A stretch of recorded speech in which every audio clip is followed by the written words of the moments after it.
Mula sa 10 minutong chopper ride, mararating mo na ang hindi na muna pinangalan ng lugar na di kalayuan sa Davao City. Ito ang hideout ni incoming President Mayor Rodrigo Duterte. Sa unang pagkakataon, eksklusibong ipinakita ni Duterte ang kanyang tinatawag na sanktuaryo. Malabagyo City ang lugar dahil sa lamig ng panahon at napapalibutan ito ng mga puno. Well, as you can see, it's very quiet, very cold, befogged. Nasa baba na. And by mga 11, you'll be shivering. Because it's really very cold. That's why I seldom come home. But if I want to really relax. Dito rin kayo pumunta ng church? Yes, this is really my hideout. So, kayo lang ang pinagbigyan ko dito. Because you happen to be on the way when I went out of the house. We meditate and hindi naman ako contemplative na tao. But this is my sanctuary actually. Ba't yung naisipan magpatayo ng ganito, sir? Because I wanted a place far from the madding crowd. I do not want anybody to intrude into my sanctuary. Ito siya nagtago pagkatapos ng eleksyon. Relax dito ako natatago actually. Yeah, kitchen, electric naman kasi pinagdating ko dito yung connection. But I requested the owner to do it for me. Isang bahay rin ang ipinakita ni Duterte. 2,000 square meters ang lawak ng lugar na dati raw nilang tinirhan ng kanyang dating asawang si Elizabeth Zimmerman at kanilang mga anak. Kailangan ng chopper para marating ito. Hindi na raw niya ito ngayon napapasyalan, lalo't mas magiging abala na siya sa mga susunod na araw. Trending pa rin po sa social media itong scandal video ni Pulong Duterte. Ang nagpapakita kung paano makipagsayawan, dancing solo niya ang tawag nila dito eh. Paano makipagsayaw sa babae, paano binugbog ni Pulong Duterte itong bugaw na si Cristone. Abay, trending pa rin po yan. Aba, matindi pala ang mambabatas. Ang masaklap, ito ang masaklap. Ang mga DDS, todo tanggol pa rin ka-coffee. Todo tanggol pa rin sila dito kay Pulong Duterte. Ang may kasalanan daw dito yung bugaw. Yes, hindi mo pwede ikaila, may kasalanan dito si Cristone. Pero hindi mo rin pwedeng ikaila at hindi mo pwedeng pagtakpa na mayroong kasalanan din dito si Pulong Duterte. O sinampahan na yan ng kaso, total may kasalanan. Physical abuse, ka-coffee, and grave threat. Yan ang sinampa dyan. Pero ang tanong nga, bakit parang mababa yung kaso na yan, di ba? Di ba dapat attempted homicide daw yung isasampang kaso dyan? So anyway, sige. Doon tayo sa truth of the matter, no? May nakasampang kaso, physical abuse and grave threat.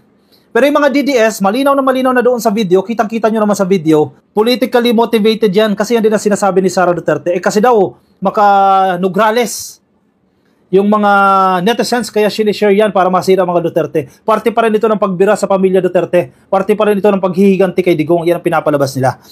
Bakit mali dito si Pulong Duterte? At bakit hindi nyo na dapat ipagtanggol? Number one, siya po ay isang incumbent na mambabatas. First District ng Davao. Congressman siya. Incumbent ha. Naka-break lang ang session pero kasalukuyan pa rin po siyang congressman. Diba? Pinapasahod pa rin po siya ng gobyerno. Siya po ay empleyado ng gobyerno. Siya po ay government official. Sa ating batas, civil service laws, regulations, hindi katanggap-tanggap at hindi dapat na mga tao nagpupunta dyan sa mga bar, sa mga beer house, sa mga sugalan. And becoming of a government official. Yun ang mali.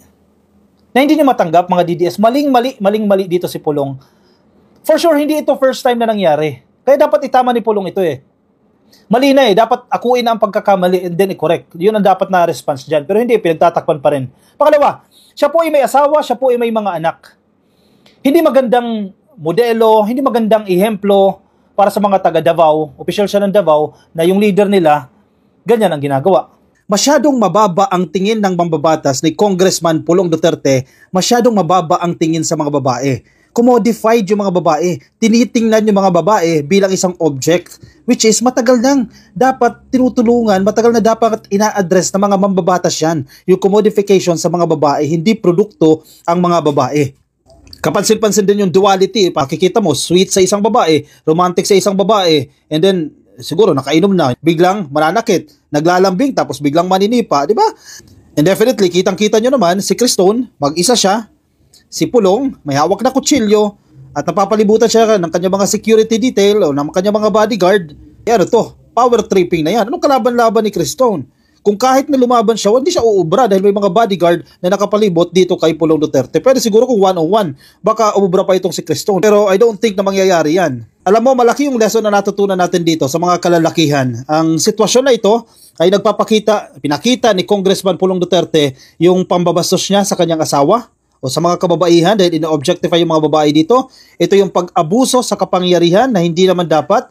Call to action din to sa mga government officials na huwag abusuhin ang kapangyarihan na ipinagkaloob sa inyo ng taong bayan. At huwag umasta na parang ikaw hari at lahat ay pag-aari mo. Kung titingnan mo dyan sa video, may mga babae na tila gustong lumabas pero pinipigilan niya. Yun ang masakit na dapat itong mga problema na ito ina-address pero hinahayaan lang. O, call to action. Ano dapat gawin? May kodigo ako dito ng call to action. Si Pulong na mismo ang nagsabi, nasa sa inyo yan, mga taga Davao, 1st District, nasa sa inyo yan kung iboboto nyo pa ako. Sabi niya call to action yan. And I quote Pulong. Hindi ito fake news Sa mga kapatid kong Davaoenyo, sinabi niya to. Ngayon, may nakita na naman kayong video. Matagal-tagal na itong nangyari. February 25, hindi masyadong matagal. A month ago, less than 2 months ago. Nakabreak ang Senado, ang House of Representatives dyan kasi February 5, kung tama yung petsa ko, February 5, nag-break ang session dyan and then February 25 naganap ito. Matagal-tagal na itong nangyari. Sige lang, nasa sa inyo pa rin ang desisyon kung sino ang inyong ibobotong congressman sa unang distrito. Itong statement na to ni Pulong, gusto niyang sumuko na. Diba? Ipinapaubaya niya na sa taong bayan. In fact, I don't think na nangangampanya siya dyan sa Davao. Sino mga taga Davao 1st District? Nangangampanya ba siya dyan si Pulong? I don't think nangangampanya siya kasi recently nakita ko nandiyan siya sa The Hague. Bumisita siya sa tatay niya. Diba? Nasa sa inyo na yan. Kung may ibang option, kung may ibang kandidato, yun ang iboto ninyo. Kasi siya na mismo, willing na siya mag-let go Nasa sa inyo na yan. Kumbaga, hindi na siya mag-effort, hindi na siya maggagawa ng kung anumang factor o intervening factor para masiguro niya yung kanyang pagkapanalo. Pinapaubayan niya na sa inyong mga taga Davao. Magdesisyon kayo ng tama. Nasa sa inyo na yan. Kung iboboto niyo pa siya bilang congressman ng Davao 1st District, di ako makikialam. That's the assurance, Hindi ako makikialam. Yan ang sinasabi ni Pulong. Pahayag ni Duterte sa Cebuano sa isang video mula sa kanyang Facebook account. Malaking trabaho ito, ka-coffee, pero madaling gawin. Malaking trabaho pero madaling gawin para sa mga taga 1st District ng Davao. Huwag nyo na siyang iboto kaya dahil siya mismo ipinapaubaya na sa inyo. Willing na siya, ka-coffee, na hindi manalo. Diba? Mas magkatanggap-tanggap yan. Kasi hindi na siya congressman, gawin niya na kung anong gusto niya. Hindi na siya pasahod ng gobyerno. Ngayon, mas hindi siya acceptable kasi pasahod siya ng gobyerno. At opisyalis siya ng gobyerno. Mataas na opisyal siya ng gobyerno. Hindi niya dapat ginagawa niyan. Sabi niya, sinabihan ako ng abogado ko na until now, ino-authenticate pa nila kung saan galing yung video. Okay. Sige, ino-authenticate pa pero hindi na issue yan. Ka-coffee. So parang nauna yung file niyan. Ewan kung sa CIDG ba naunang mag-file. Sa CIDG ang testimony, ang affidavit sa social media instead sa fiscal. So di na ako makagawa ng statement niyan kasi di kami nakatanggap ng dokumento na may nag-file sa akin ng kaso. Dagdag ni Pulong. Si Cristone ay kasalukuyang nasa kustodiya ng Philippine National Police. Meron din naman siyang statement, meron siyang mga interview na hindi niya final dyan sa Davao.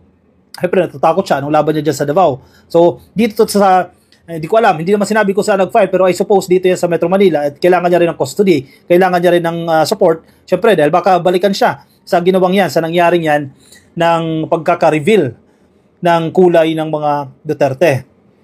Huwag na pag-usapan kung paano lumabas ang video sa social media. Pero malamang sa malamang, dyan galing sa bar yan. Hindi naman makukuha ng iba. Parang sa internet, yung mga teki-teki na mahahack nila yung system. Malamang sa malamang, galing yan dyan sa bar. Hindi natin alam kung sino yung naglabas dyan sa bar na yan. O baka galit din kay Pulong o galit din sa mga Duterte. Kaya nalabas yung video na yan. Pagtitiyak ni Cristone, hindi ako ang naglabas ng video na yan online. Diba? Kayo na ang humusga, mga taga Davao. Be a wise voter, no? Siya, si Pulong na mismo sumusuko na siya. Nasa sa inyo na ang desisyon. Iboboto nyo siya o hindi, pero parang pinapalabas na wag nyo na siyang iboto sa pagka-congressman.